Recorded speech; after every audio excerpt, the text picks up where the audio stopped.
Hello, you wonderful people, and welcome to another episode of Crime Centric. This being a show I talk about crime dramas that I watch. For today's episode, I'm going to talk about the series premiere of The Undoing, a great series premiere. A lot of really interesting things went down in this episode, so let's break it down. First and foremost, most things have this labeled as a drama, so this might be more fit for untitled reviews, but with the whole crime drama element to it, I'm just going to label it as a crime centric. So, regardless, jumping into the episode, obviously this episode's a lot of setup, but I think that setup is what's necessary because obviously to get you introduced to this family and obviously get you introduced to Grace, Jonathan, and their son Henry, and just kind of their life, just kind of almost like this, almost, I guess, borderline mild-mannered, but I think they come from, like, they have a rich enough, I think they have a good life because of, like, obviously Grace is a therapist and Jonathan's an oncologist.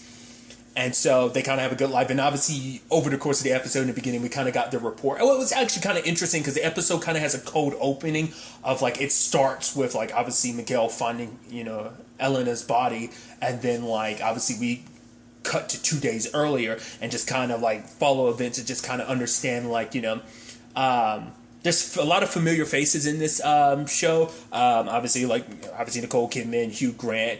The actor who plays Miguel's dad slash Elena's husband is the actor who played Hector in Ray Donovan.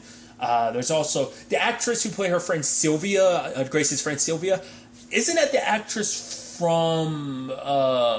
Isn't she in some of? I haven't watched in a while. American Horror Story. I might be confusing that actress with someone else, but I'm fairly sure that's her because I've seen her. But I feel like there's something else I might know her from. But I think it is American Horror Story. Also, I saw the actress who played Emily in Emergence. Yeah, she's one of her friends too. But regardless, it was kind of like I said. It just seems like such a mild-mannered life. Obviously, we see her in like therapy sessions, and it's interesting with the whole therapy thing, just obviously because it's like she presents certain things, like obviously her first patient Rebecca wasn't too kind about the fact is that she didn't like, because obviously we don't really get into the ins and outs of Rebecca's issues, but it's like she has a issue with her current husband, which is her third husband, but it's like Grace kind of twisted around and says, like, well, maybe, you're kind of projecting, like, you went kind of from one relationship to the next, and maybe you're just kind of not willing to see these men for who they really are, only wanting to see them for what you want them to be, what you want them to be, So, I just thought that was kind of interesting. But like I said, it's just like the interesting rapport, the kind of jokiness between them all and everything. But obviously there's the introduction of Elena. Obviously she's at that committee because like all these parents, they're at that auction committee. They're all parents because their kids all go to that same school. And I thought it was interesting because like the entire time, like she was kind of giving a stink eye to everybody, but also she was kind of getting a stink eye because she brought her baby and they're like, oh, isn't it kind of crazy she brought her baby? It's like, well, she kind of really have much choice. And she was just looking at everybody, and it's just like, but I thought it was kind of interesting what Grace kind of talks about it later on, where it's just kind of like, it's like she was basically saying like we didn't really make her very welcome because it's like, hey, I'm here too. Like no one was really communicating with her because obviously it's like she's new to this and there's this rapport between everyone else. So you sadly, Elena kind of gets left out a little bit, especially complicates things when she's, breastfeeding her baby and everyone's looking at her. But at least Sylvia's like, honestly, she's got some awesome boobs. Like I wish I had boobs like that, which I was like, oh the conversations.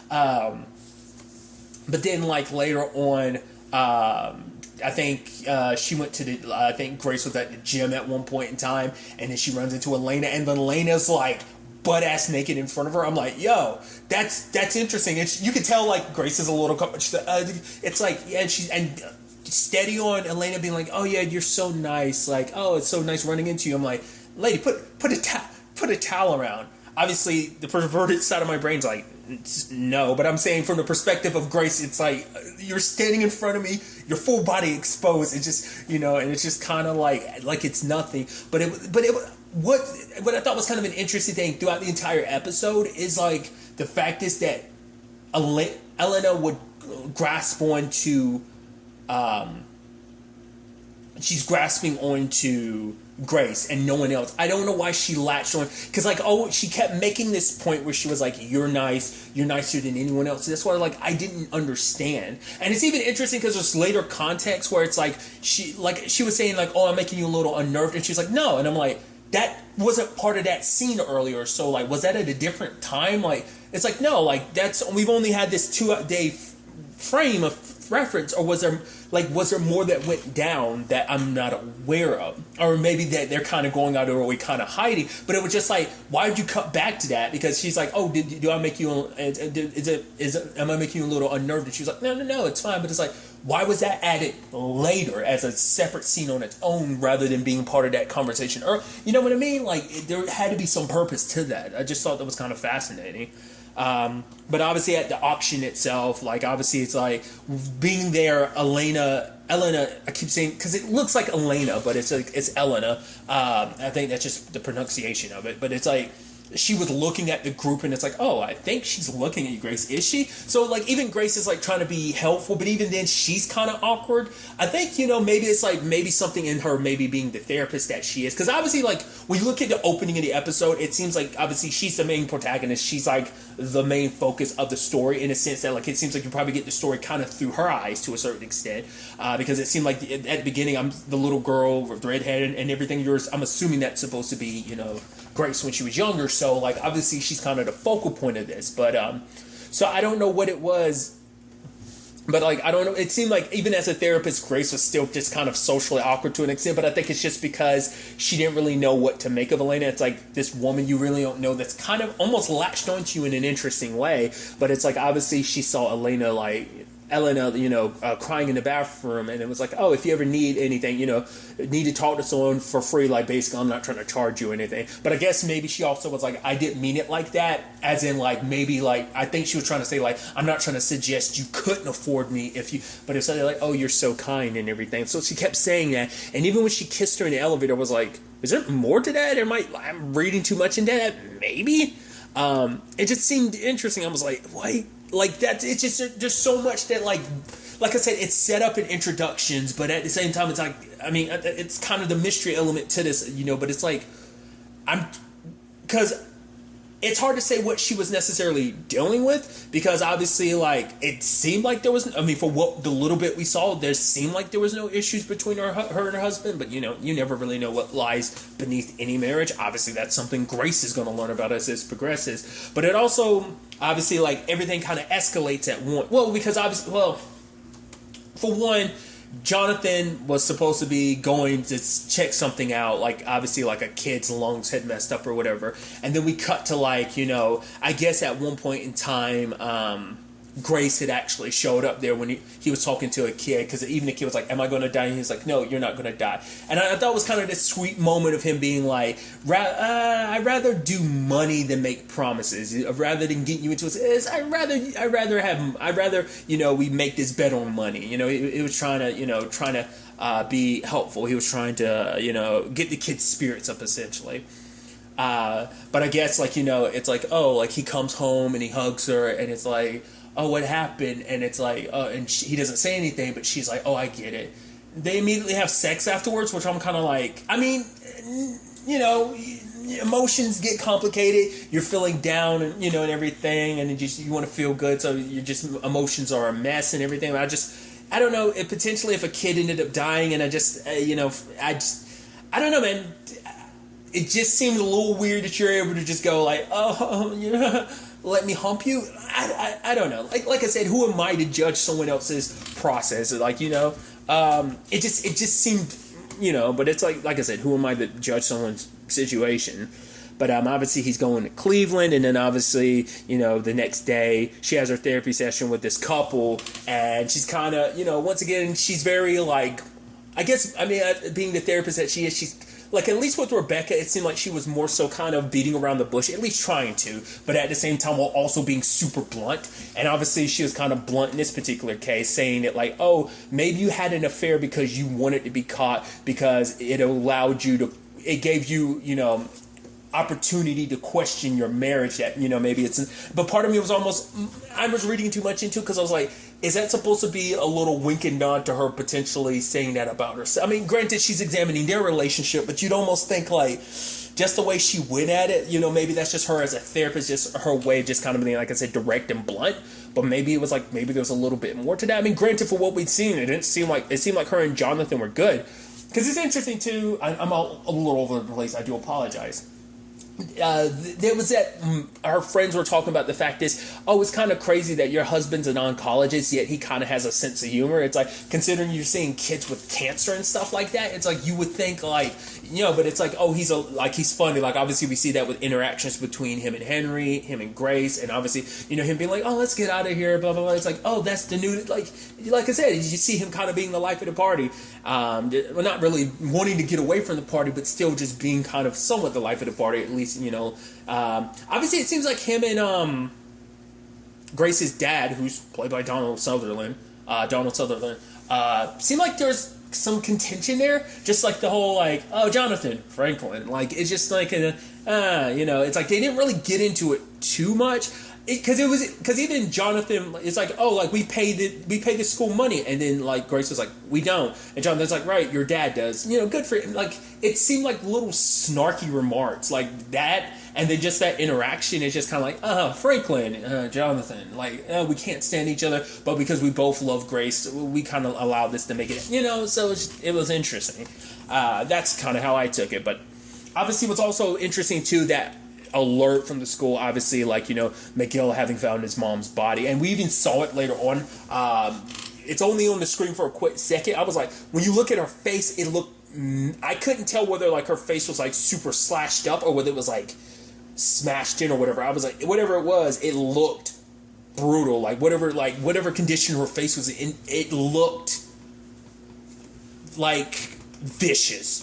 The attack, obviously, and obviously, everyone kind of processing it, because it's also like, now it's on top of everything. Not only was she murdered, just someone you don't really know, but at the same time, she's gotten to know a little bit more. Obviously, like, amongst anyone, it seems like Grace spent the most time with her, even though that wasn't a lot in that 2-day period. But it was a situation where it's still like, obviously being questioned by the police and stuff like that. No one else really knew her. But then obviously it comes to Grace, and even a cop notices, like, it's like, yeah, she seemed like she's fixing the sandwich and she's a little off kilter. So part of me, my immediate thought was like, is there more to their relationship than she let on?